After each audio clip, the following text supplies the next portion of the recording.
Hey everyone, it's Matt here. Welcome back to another episode of Savant's Tech Talk. Since their inception, blockchains have been sought after by many due to the utility that they have to offer. They've seen many potential applications in a variety of sectors, such as decentralizing everything from finance to publishing to transportation, for instance.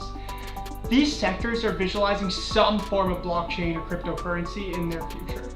Although decentralized public ledgers have been innovatively disruptive and have the potential to transform the world in many ways, every blockchain has one common trait: a safe, operational, and effective consensus mechanism. As people say, there are many ways of doing one thing, and there are many ways to create a consensus mechanism. Proof of activity, like its alternatives, is a consensus mechanism that guarantees the legitimacy of all transactions on the blockchain and make sure that every miner reaches a consensus. It's also a combination of the two most widely used blockchain consensus algorithms. These include proof of work and proof of stake mechanisms. In today's video, we'll take a look at the proof of activity consensus mechanism.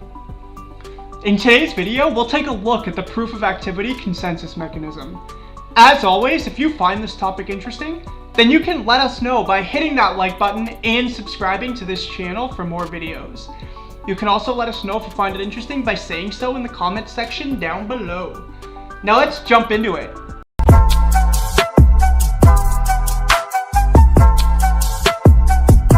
So let's start with an overview of proof of work and proof of stake consensus mechanisms. Bitcoin is still by far the most well-known cryptocurrency.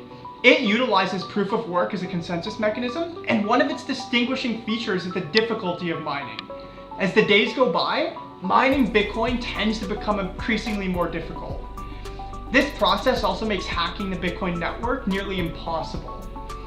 Due to the increasing difficulty of mining, a great amount of computational power is required, and because of its increased energy usage, there are more expenditures entailed, such as costs pertaining to the depreciation of hardware, for example. In a proof of work-based system, a miner can mine or verify transactions based on how much efficient work they've previously done for the network. As the cost of energy and hardware soared due to the growing difficulty of mining in proof of work networks, the proof of stake approach came about as a viable alternative. In a proof of stake-based system, the ability of a miner to mine or verify transactions is determined by the number of crypto tokens that they own. Even though the proof of stake mechanism cuts the cost of energy expenses, it has the unfortunate consequence of encouraging crypto hoarding instead of spending. The proof of work and proof of stake systems are designed to avoid the possibility of a 51% attack. And this occurs when a certain individual or a group of users get access to more than half of the network's mining computational capacity. The main risk of a 51% attack is that these groups could then gain complete sway over the network. This would involve the option to block the verification of new transactions and even the halting of payments amongst the blockchain users. With such a sway on the network, they could even reverse previous transactions made in the network's past. And this would even enable them to double the spending of cryptocurrencies. Like proof of work and proof of stake, proof of activity also eliminates the possibility of 51% attacks, since it's difficult to predict who the signing peer will be. 51% attacks are also thwarted by the fact that the coin-saving rivalry amongst signers prevents computational power from being collected inside a group. So how does it work? Proof of activity is an effort catered towards bringing together the finer features of both proof of work and proof of stake. Within proof of activity, the mining starts in an identical way to that of the proof of work procedure. And like in proof of work, miners compete against each other with better hardware to obtain new blocks. However, the moment a block is found, the protocol changes the proof of stake, with the recently discovered block carrying just the miner's reward address and header. Relying on the details of the header, a fresh random set of validators from the network is chosen. These validators are then needed to verify or sign the new block. Similar to proof of stake, a validator's odds of being chosen as a signer are dependent on the number of coins that they have.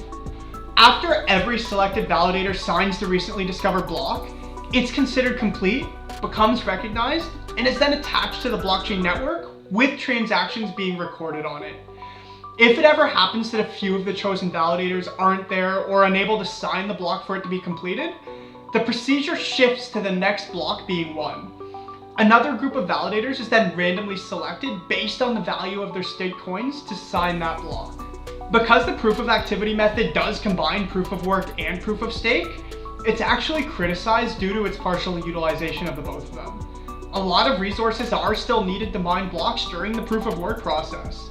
And like in proof of stake, coin hoarding is still encouraged since it entails increased odds of making it to the signers list and therefore collecting more crypto rewards. So there we have it. Proof of activity does appear to be a viable solution for mitigating the dangers of the 51% attack. And this is because it brings with it the advantages of the two most popular consensus mechanisms.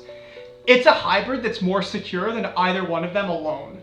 But with that said, it also brings with it the drawbacks of both, consuming more energy like proof of work and encouraging the hoarding of coins like proof of stake. Once again, if you found this video interesting or insightful, don't forget to let us know by hitting that like button and subscribing to this channel for more videos. Thank you for watching.